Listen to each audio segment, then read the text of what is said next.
afternoon, ladies and gentlemen. Welcome back to High Top Sports. Waking up with the boys. We are just waking up ourselves. We're struggling. But happy to see you. Good to see you. Got a few things to talk about here this morning. As Napier lands on his feet at JMU, we're going to kind of recap the offensive coordinator hire. Talk about all things college football in the morning. You know how we do in the morning. I found a cute little tweet here. They posted it on the message boards, kind of showing what, and this is a Georgia Tech, I think, or somebody was doing this when Buster was hired by Georgia Tech, and just kind of things that he does well on the offensive side of the ball. But good morning. Welcome to have you back. Be sure to smash the like button. We are so dang close. I really believe we're going to hit 30,000 on this pace that we're on. We're less than 800 subs away, which is absolutely crazy to think about. But Cody the Prof joins us here this morning. Good to see you, big guy. Welcome. Juiced up, baby. Juiced up, ready to rock and roll. Yo, got a lot to go yeah. over. Come on now, let's go. Well, look, I mean, the first thing we were just talking about, if you want to, you were all fired up this morning before we even woke up. Let's get into five-star plus here. You want to go ahead and do that first? Well, yeah. So look, there you found this little video of Jared Curtis, who was he wasn't the number one quarterback in the class. The number one quarterback in the class went to Houston, but he was a five-star quarterback that went from Georgia to Vanderbilt, and we feel like we've got a fraud on our hand. We got a little Arch Manning. Is that what we're talking about here, Coasters? Smells like straight wussy up in here. Okay. Let's go ahead, cue the video, will we? All right. Listen, great athletic play here by the young man, Jared Curtis. This isn't what I'm saying. Look at it. Number one, what kind of atmosphere is that? They got 10 people in the stands, two including the cheerleaders' parents. Number two, like, are they playing against a bunch of clones of me? Like, there's not somebody that's 6 foot tall on that field. He's playing 1A private school in Tennessee. How? Okay, this is the stuff that irritates me. All right, my 3-star, my quarterback that just won a state title. Okay, not even ranked. 6'2". 210 pounds. Oh, yeah, Willie. All the measurables. Broke records. Broke records at my high school. Can throw, can run the ball, dual threat. And that poor cat's going Division II or NAIA. And then we have this. How do you get any film off this cat? Like, how? I got the Arch Manning thing, but this one definitely is a little more interesting. What, so you play on a good 7-on-7 team? You're not even playing anybody. How's this cat a 5-star? You should have to be at 4A, 5A, 6A, 7A in a big-time place, in a big-time school, playing big-time opponents to get that 5-star. There should be a severe detriment on strength of schedule and who you're freaking playing. Okay, this looks like a fraud. This to me looks like somebody is paying on 3 and 247 to pump his freaking stock. Well, where do you get the tape from? I mean, I think it's a bit of an overreaction off of one. No, this is a state game. This is a state title game. How this team make it to the state title? Did they win? Well, Jared, yeah, they won. You kidding me? He's the biggest kid on the field. He's bigger than the lineman, cat. He's 6'1", 6'2", 200 pounds. No way. Yes. He looks like he's 6'5" there. I mean, this is fraudulent. I mean, they need to send the IRS, the FBI, the CIA, Cody riled up for no the reason. ATF. I mean, golly, dude, this is freaking fraudulent. You good? Yeah, I'm good. Got it off your chest? Yeah. Jared Curtis. Yes, that's who we're talking about. I ain't taking shots at the young man, but you're playing 1A.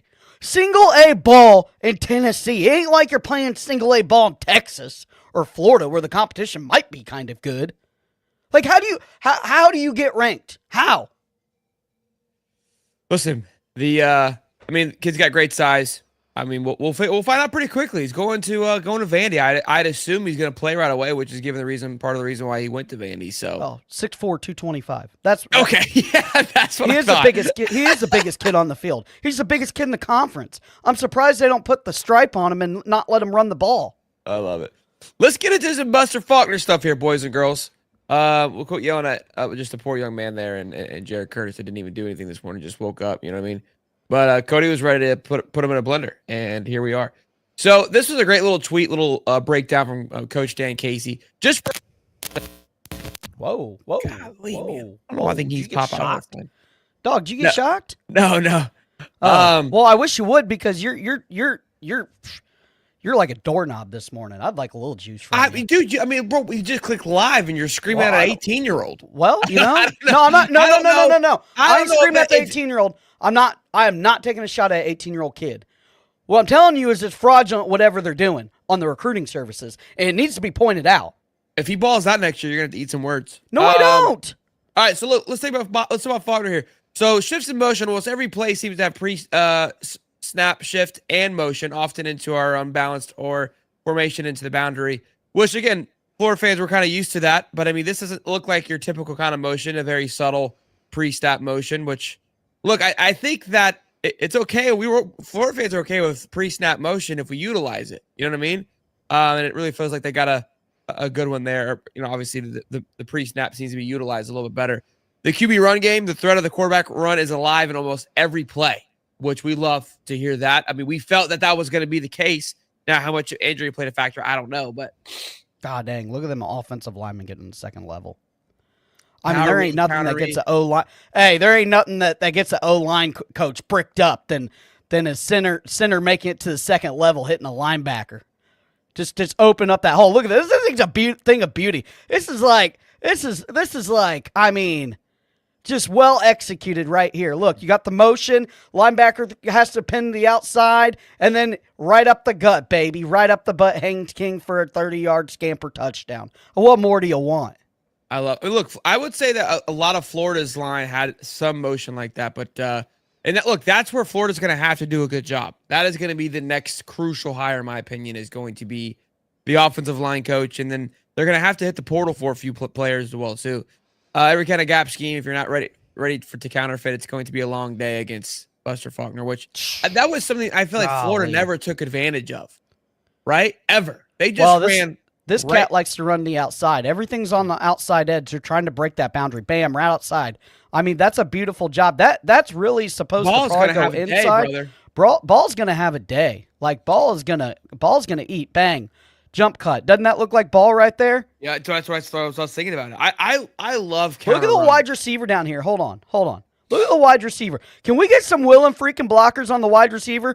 I mean, this guy's 30 yards downfield, and he's trying to put him into the bench. Dude, I love the counter because again, if you're able to execute, you beat a blocker. Look how much field you got. Hold on. Let's run this back one more time. I wish I had the iPad fired up. Look what's open out in the flat here. There's just in 20, case. Just in case. Little pitch to your speed you want to pull back. You see they read the counter. Yep. Bang bang. Look what's open right there. Right there. He could have kept it if he wanted to. He could have kept it. It's nasty. I love it. A lot of options. Perimeter screens, all pre-snap shifting in motion set up to perimeter screen game. Here we go. Oh, good little move there. Again, wide receivers blocking downfield. That's everything. That's Singleton. Yeah, a lot of this is Singleton. Look, and see, here's see how they utilize the movement to get into the screen. People like, oh, bubble screens, but look, they caught the defense kind of lacking, trying to see what they were doing. You can look to the other side too, and you've sectioned off half the defense because look, when you got routes coming out here, actual routes, and then you got the guy going out in the flat. That's 4 players that can't rally to the ball on the right side because they're stuck on the left side doing their job, and probably the safety sucked over there is what I would guess. I love Twitter. Their use of empty, they often shift to empty and run jet power or a jet counter read. Tough to handle for the defense. Take a look. Here we go. Yep, little orbit. Whoop. Gone. Down the outside. Gone. Oh, look at the wide receiver here. Just absolutely getting into it right into the bench. I love it, dude. That's the thing that makes this offense so deadly is the wide receiver blocking is so good. Look at this. I love that. I mean, just utilizing the speed, not a stupid little pitch or anything like that. And again, look how quickly it got going. Like that wasn't like I felt like the Napier offense, like they would do motion like this, but it took forever to develop. You're like, it's happening. It's happening. You got your tight end. Look at that tight end there. He sealed off a linebacker and an edge player. I mean, the blocking on this is just, I mean, it's a thing of beauty. This is why they're so good. Watch. He's going to take this edge player, and he's going to suck this. This linebacker's getting caught in the wash. Look at him. Look at him. Look at him. Now he Oh. has to redirect and change his angle and come all the way down here. Look at how poorly his angle is. That's why he couldn't make the tackle. There you go, little guard log block on counter. There's your iPad. Yep. This play we saw earlier. Great job. Great job by the offensive tackle there against Georgia. This isn't. Listen, they got lateral linebacker speed for days. So again, the O-line development is going to be huge, and I wonder if Faulkner's got a guy in mind. He's like, hey, I'm sure he does, because Brent Key's an O-line guy, right? So that's why this O-line is what it is. We got to give credit where credit is due. This Faulkner's not showing up with this offensive line type blocking. All right, so that's something we got to keep an eye on. Here we go. Look at 7 hybrid wide receivers. Every skill position was a threat to carry the football for Georgia Tech. Their slot wide receivers were also proficient ball carriers. They were writing this when they thought, again, when Buster was coming back, like talking about the expectations for Buster going back into it. This is Georgia Tech wide receivers. This isn't what Georgia or Florida has in speed. Singleton's good, but great job by that tight end there. And you got to just be excited if you're. I want to see it one more time. Hold on. I want to see if the pull from Haynes King. Oh, right up the gut would have worked too. He got you 5. Look, bang! Oh my God, it was wide open. Just cut he back. could have kept it. Oh. Look at Hainsey. Yeah. I mean, he's going for 10. That's what makes it so nasty. Yeah, because the linebacker was bodied. His only guy to beat. Well, right when here. you got your offensive line getting the second level, I mean that's a beautiful thing. So little fun little stuff there to wake up in the morning for the boys. You know what I mean? Great stuff. Let's should hit the wake beer up. review. We got to do a short show. I got to rip, but we'll kick in with the beer review. I'll let Cody get after it.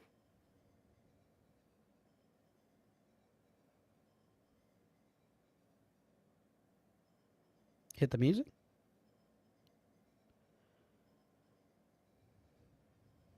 Professor steps you couldn't in hear with it, the could you? foam in the air, got a broom in his hand and a wake up. My bad. Yeah, they make you care about the science in the bubbles, man. It's Rare, so rare. Spinning facts like a DJ on the decks. Flavor profiles coming straight from the text. Sip, sip, analyze what's next. Break it all down with respect, no flex. High top sports beer review. Pull it up for the crew. Sipping slow, what I do.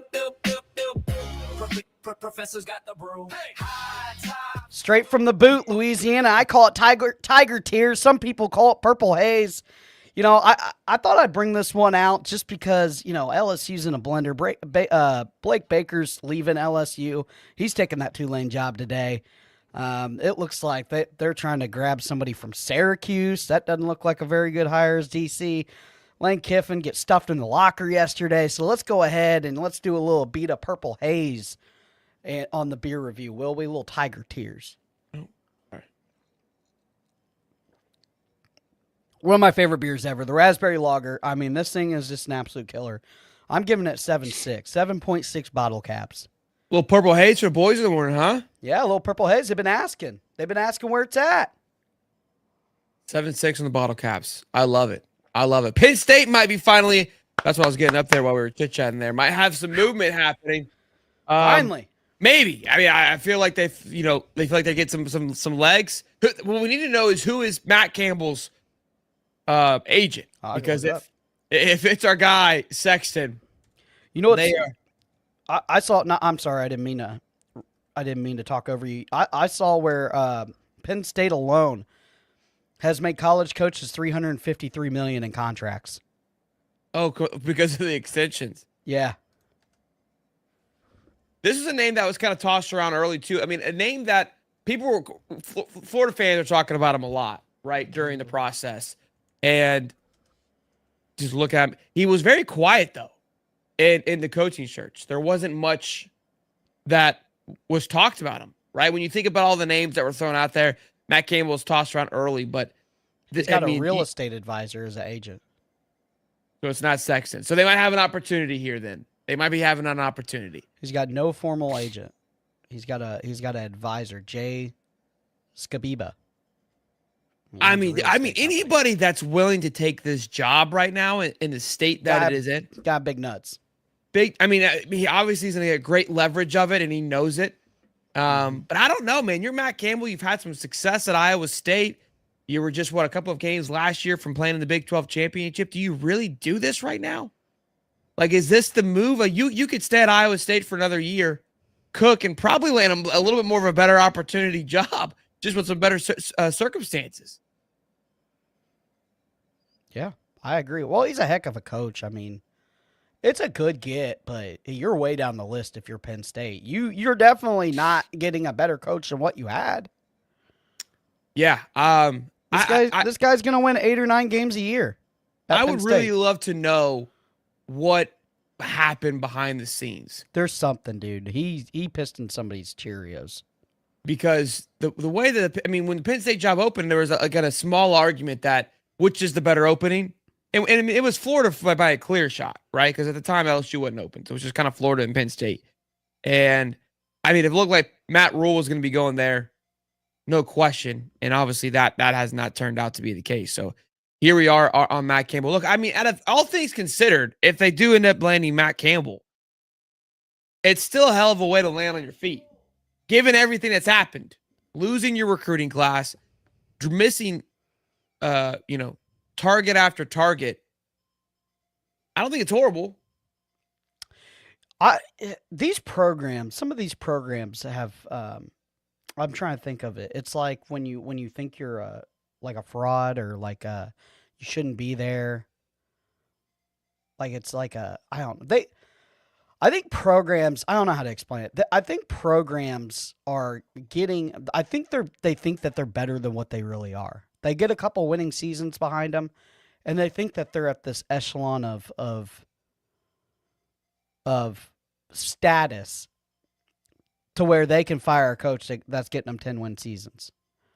I think Ole Miss suffers from this. Penn State suffers from this. Heck, Georgia Tech. We had Georgia Tech podcasters saying that Florida was a backwards move for Buster Faulkner. Wild. You've been relevant for 2 days. Imposter syndrome. There's a lot of imposter syndrome going on in college football. Yeah, a lot. And this is what happens. This is what happens to you when you are an imposter. Listen, Penn State ain't LSU. They ain't got the grips to fire a 9, 10 win, 11 win coach and go out and get a good one, right? This isn't Alabama where they could fire Kalen DeBoer for 9, 10 wins and then go get a good coach. And again, obviously James took over Penn State after the Sandusky situation where it's very similar, right? They have kind of reburied themselves, retorpedoed themselves in a different way. Yeah. And now whoever the next guy comes in, they're going to have to be extremely patient. So keep this in mind now, right? Why would they fire James? Because James couldn't win the big one. Well, James won you 10 games, kept you relevant, kept your recruiting intact. And now the next guy you hire, you're going to have to at minimum give 4 years because of what happened, because of what you did. Yep. To your program. No, and they let that one guy stay around forever. He retired there and he wasn't very good because he was a staple of the program. You just fired a guy that had you in the Final Four last year. This is Megan. You call in on the show, but this is just ignorant. Compare Tech's records to the last 5 years. Tech's a better program. They've won more games. Yes, they have had more success in the ACC over the last 4 years. To claim that it's a better program just simply based off of a 5-year tenure in a complete different atmosphere is just asinine. And they couldn't even keep their most legit threat at wide receiver. Who wakes up this early in the morning just hey, how can I be just a raging twat? You know what I mean? I just dungeon blasphemy to me. Yeah, I'm all for trolling and talking if smack. Georgia Tech's a better, if Georgia fans, you guys gotta just. You know what's the irony? I realize it too is Georgia fans love to kind of poke fun and make Florida fans are this and that. It's nobody talks about you. You know what I mean? It reminded me of the scene in Cars where the fast one, I can't think of it, Jackson Storm slows down to Cruz, who cruises at second. I'm not going to mention Georgia's been doing better than we have. But Jackson Storm slows down to try to intimidate Cruz because he knows Cruz is about to get him. It's bro, you're so worried about us. Just do your own race. You know what I mean? Once we pass our people, we don't look back and be oh, yeah. Worry about yourself, brother. You know what I mean? Yeah. I don't get it. It's the fan base. They're obsessed with us. They can't get enough of us. The Jackson Dart. I know that was funny. That's funny. 500 people in here, boys and girls. Good morning. Welcome to have you here on this beautiful morning show. Yeah, I try to ignore it, but golly, dude, it's just like, yeah, man. Like, hates on Uncle Lou. Like, bro, you're the same person. The same person. Uncle Lou says hi too, Beck and Megan. I was on a show last night. Oh, were you? Yeah, I called in the Oh, you called in? Lou tube. Yeah. Well, he was talking about I introduced myself. He said, "That's great, buddy." Nah, he likes the show. He enjoys the show. I love it. Man, I'm excited for this weekend. Obviously, we've got the playoffs happening with North Texas, Tulane. The big one that really matters to me, this weekend. I mean, I guess the Bama Georgia game obviously has some relevance because Bama could essentially get kicked out if they lose that game, which is huge. But for me, I'm excited to watch Ohio State, Indiana. Even though it doesn't really impact anything, I think that Indiana wants to go and roll some people. And Texas Tech BYU is going to be huge too. SEC championship. Say that again. You're not excited for Bama Georgia for the 10th time? I don't know. It just doesn't. I mean, the other ones excite me more a little bit more. To be quite honest with you, I don't know what it is. I mean, outside of Bama possibly being kicked out of the playoffs for a loss, there's not much sexiness to it for me on that front. To be quite honest with you, there's just not. Let's talk about this really quick. I mean, I thought this was really cool. I think it speaks volumes to who he is. I mentioned this when he was let go, that I expect him to land on his feet pretty quickly, and sure enough, he did. And that's Billy Napier being hired by JMU as their next head football coach, and good for him. Yeah, good for him. He'll dominate there. They got the most money in that conference, and they got a pretty established program. And I mean, he'll recruit his tail off. I wonder if he's hiring an OC. That'll be interesting. It will be interesting to see how he navigates. I'm going to keep an eye on it, genuinely, to see how he navigates this process in comparison to everything else, right? Because, I mean, think about all the coaches that got fired.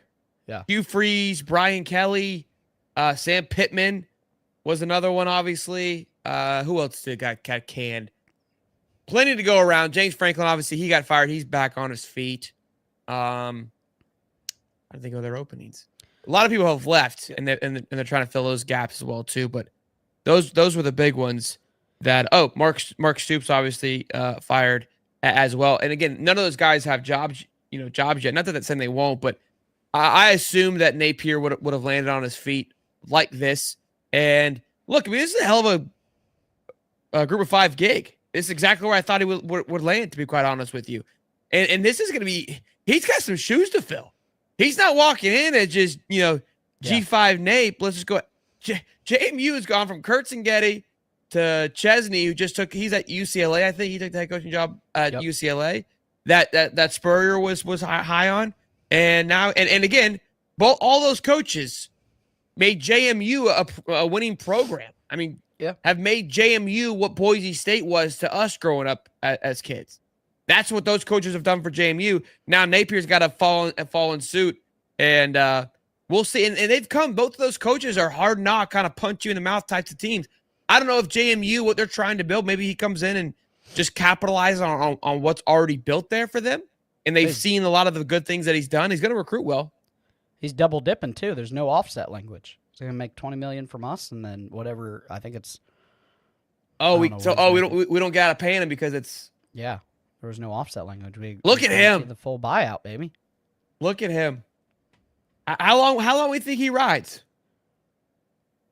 3 years. Watch him scoop into the playoffs this way. 3 years.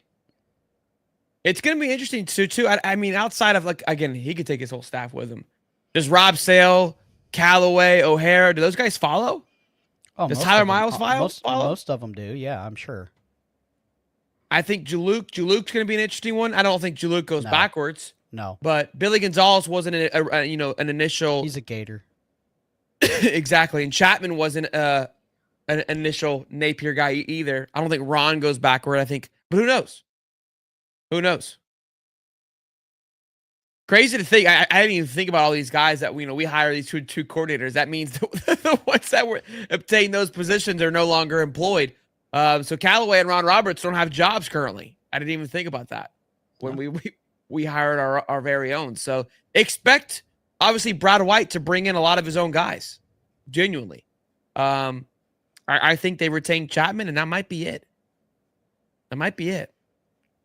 So yeah, You don't think they keep Jaluk and on the defensive side of the ball. Oh, sorry, defensive side. Okay. Yep. Been watching for a long time. Finally, member. Shout out, man. Welcome. $2. Cody's legit chunk from the Goonies. It's funny you mentioned that. Hey, gotta be somebody. Yeah. Happy birthday, $5 from Gator Donkey. Thank you, man. It's in 2 days is my actual birthday, but I'll take it. Big 3-0. Ron Roberts' conversation for Arkansas? For DC? How old are you going to be? Me? 32. Wow. 32.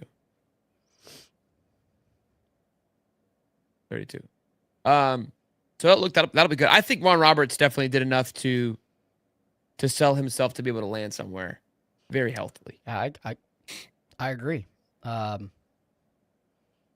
Definitely a good coordinator job somewhere. And it looks like Blake Baker. He's essentially all but gone. Yeah, Tulane. He's going Tulane. That's a done deal. And pretty much. LSU's working on. You said at the beginning of the show they're looking to hire Elijah Robinson as defensive line coach. What will come after the expected news of Kyle Williams? Yeah. So the Syracuse guy. Is it wrong to want Tulane to lose tonight? Listen. No, I said that on my show. I don't think so because, minus the portal, you're not doing anything right now. You're not installing offense. So the fact that we have the coordinators, I'm kind of okay now. And the GM? Because here's the thing. If he wins Friday, there's going to be a 2-week gap before that first round. There's no way they make it past the first round, quite honest with you. So is he going to be just practicing for 2 weeks? No. Is he going to be flying around a lot and not getting a lot of sleep? Yeah. But that's what he signed up for. Yeah. I don't know, man. It's a tough one. I think that he's done a good job of putting the people in place so far. Go play your game tonight. Then you'll have, in my opinion, an entire week. And they only get so many practices that they're allotted between now and then. There's just no benefit for us for him winning at all. So selfishly, why would we want him to win? I know that sounds horrible. I want him to win. Yeah, I kind of do too. You want our guy to win, and then we get to at least kind of flex our muscles. Hey, we're somewhat in the playoffs, I guess. So I want him to win. I just you. I wouldn't mind an experienced coach too, right? Coming in that was just at the playoffs. I think that could probably speak some volumes and do some things. So yeah, maybe. I think the fact that we were able to acquire both coordinators. The coordinators are probably going to do the rest of the filling out of the roster of their own guys. Yeah. So those now that those things are established, you can kind of rock and roll, and you can work the portal while you're still coaching. Well, you got your two main guys. You got your two main guys in your GM. So, Johnny can literally say, "Hey, who we looking at? O-line coach, send me 5 candidates so I can look over, get some calling tos." Buster Faulkner sends 5 candidates over. He kind of evaluates them, figure out who he wants, and then he makes the hire. That doesn't have to be done in Gainesville. No. And again, if he was at Tulane, right, he would have to be working the portal and having conversations and doing all. You got your GM. You got your GM there to work the portal. You want him around the team. I get that, but I don't see what it hurts. Look, most of those kids aren't even going to be around anyways. Yeah. It's the off season, so they're not they're just hanging around campus, and there's rules of where you can't, where you're looking at. So 7 p.m. kickoff against North Texas should be. There's another. What other games on tonight? And there's 2 on tonight. Two conference games on. Probably, I would guess one of the smaller ones, right? Maybe it's the Sun Mac. Belt? Maybe it's the Mac tonight. I thought it was Sunbelt, MAC, something like that. because the Mountain West. ACC and Big Ten are tomorrow night at 8. The 12 o'clock one is Texas Tech and BYU, which I'm really looking forward to. I hope BYU wins. BYU wins. We've got just absolute chaos in the bag. And that's what we want. The thing I think we have to kind of keep in mind for the Florida fans is like understand this Tulane game. I only thing I'm watching for that to kind of like what to expect is defensive wise. But he's even said, he goes, look, like this isn't what I plan to run in Florida. I have to run this here. And I love that. Like he understands I'm working with what I've got. Right. And so that's going to be, we'll get an idea. I'm excited to see his passion. I'm excited to see what I'm looking for tonight is going to be the in-game management, timeout play calling. Does he step in and dial some things up? Right. You'll be able to tell, like, he's like, hey, do this real quick. Just how does he manage the game? I'm not going to get too caught up with play calling and how things are ran because X's and O's wise. Correct. Yeah. The DC, I mean, look, because the DC and OC aren't anything what he has now. You can't compare it. So just can't do it. Just can't do it. Call-in show, we usually do on Thursdays, but we've had at work, we've had some people out, so we've been a little shorthanded, so I've had to do a few things. But tomorrow we got to do one soon because I think with all the noise, we'd be doing a disservice if we didn't have a call-in show. Right? So yeah, I agree. Oh, you want Pace to call in? He wouldn't call in. That's the problem. None of the trolls ever call in. Yeah, we give those guys opportunities, and he said, I guarantee I'll call right now. We do it all the time. Yeah, need to see some in-game management. That one's going to be a big one for me that I definitely keep an eye on. So they're talking about, I saw for special coordinator, you said it last night, I think, right? About Ron Zook. Yeah. Something interesting. I saw Hal Lewis tweet it. Could he have you want to talk about just tapping into the juice. Could be interesting. In Kansas State football, they took Colin Klein, which was A&M's offensive coordinator. So they're going to be looking around as well. Figure it out. This SIP, listen to this. This SIP guy who we've been in pissing contests this entire time, since I'm going to say it, Florida's going to be one of the best teams in the country next year. Summerall's going to have that program humming. Look, everybody was saying this when Florida hired Summerall, right? That this was a knockout hire, except Florida fans. And within 48 hours, he has won this thing over. And I love it. I couldn't be more excited. I can't remember. Even Dave is like just through the moon right now. And he has been one of the most pessimistic people when it's come to this, just Florida football, because of where it's been. And like, I kind of, for me, all I know is from on this show is Napier. So it's a very strange and unique feeling to be able to just watch what's happening already. Like, it's like we believe we should get something and we're getting it, which is very, very nice. Very, very nice. Oh yeah, for sure. It's starting to, I think with the OC and DC hire too, people are like, oh shoot, they're actually serious. No, I can't, guys. I gotta work tonight. Yeah, no watch party for him. I don't know if I'll be able to too. I have to we're doing a little birthday thing tonight. So I'll see what time I get home. I wanted to, but I also gotta spend time with the family when I have an opportunity to do so. So it's been a hectic couple of months, which we appreciate it. We've had a good time. It's been fun. And we want to get back to a little bit of a rhythm next week. We might try something next week. I'm not sure yet. Or we might do, because last Wednesday, when we had our little 3-hour show, we had an absolute blast doing that. And maybe try to run like a little morning show where we do a 3-hour show. We come on here, talk all things football, kind of like we're doing right now, right? We're just chit-chat, nothing too serious, nothing too organized, but and just really kind of have a nice little morning show. Maybe have a segment where people call in for 30 minutes, like kind of put together a little more organized morning show. This morning was a bit hectic, given because I've got a straight cutoff here in 4 minutes. That's part of the problem. So saw someone say Spike should do strength and conditioning. Look, nothing is spikes, but like these things aren't just like it's not, you just don't go work out. Like it's, you see how important strength and conditioning is. You know what I mean? Like, I don't think Brandon has any experience he has experience working out, but putting together the program, I don't know. Look, I would be hard-fetched to believe his own guy doesn't come with him. And he's going to bring a few guys. He did say that. And I think we're hearing the linebacker, which was former Gator from JMU, is already, I don't think it's been officially announced. But Tulane. What'd I say? JMU. You got Billy on the brain still. Yeah. From Tulane. And like, I wouldn't be, given what he's done thus far, I would trust him bringing his strength and conditioning coach personally. Because here's the thing, like, you don't just go snatch strength and conditioning coaches. When I took a look at this list, it's like, these guys are attached to the hip to the head coaches. It's not even always about money for them. It's about, where do I work? That's why Craig Fitzgerald, remember Craig Fitzgerald, guys, that was at Florida when Bill O'Brien went to Boston College? He's a Bill O'Brien guy. Like, that was his dude. The reason why he wasn't with Bill, because Bill didn't have a job.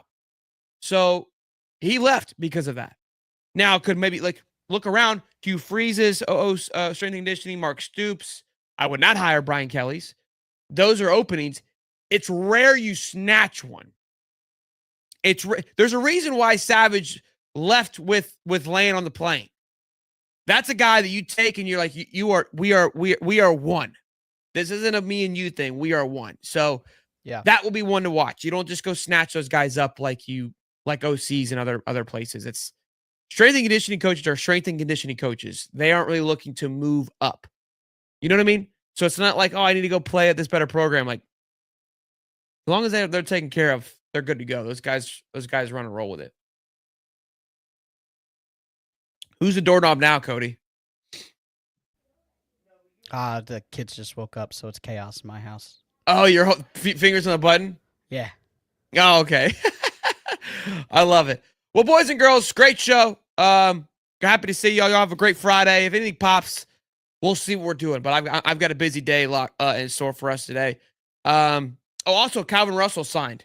We forgot to mention that. Calvin Russell signed with Syracuse, which was one that we were monitoring.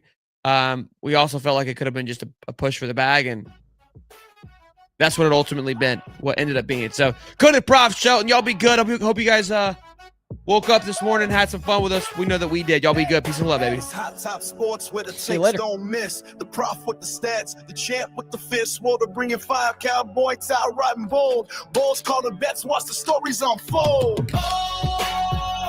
Oh, this is cool. And it's truly eyebrows running the show. It's high top sports, baby. Let's get it. Let's go.